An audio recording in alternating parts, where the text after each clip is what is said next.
Hello everyone! So, this is the part 3 ng ating Halloween recommended movies.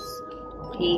So, for today's video, hindi siya totally movie. May mga movie, pero most likely it's a series. Okay? Pag-usapan natin. Meron akong tatlong na-research na series na pwede niyong panoorin kung gusto niyo mag-marathon ngayong Halloween season. Okay? Unang-una dyan, ito.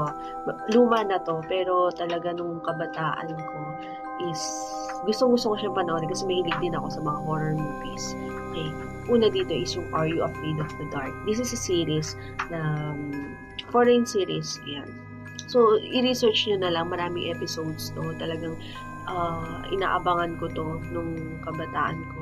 So, magaganda rin yung series na to.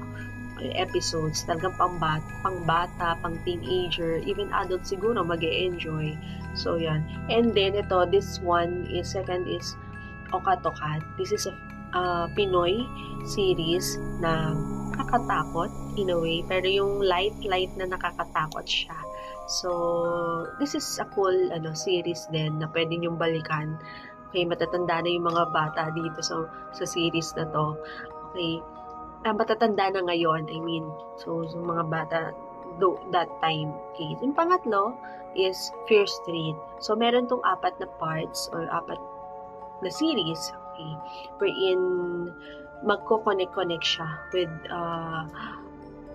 magko-connect siya kung ano yung connection ng 4 na series yan sa Fear Street. So, maganda rin to kasi talagang pinanood din namin talaga to. So, kung mahilig kayo sa mga series na nakakatakot or this is a must-watch talaga for you. You must try to watch it. So, yun lamang. 3 lang hinahanap ko. So, if meron kayong naiisip na series na horror na pwedeng panoorin this Halloween season, just comment down below.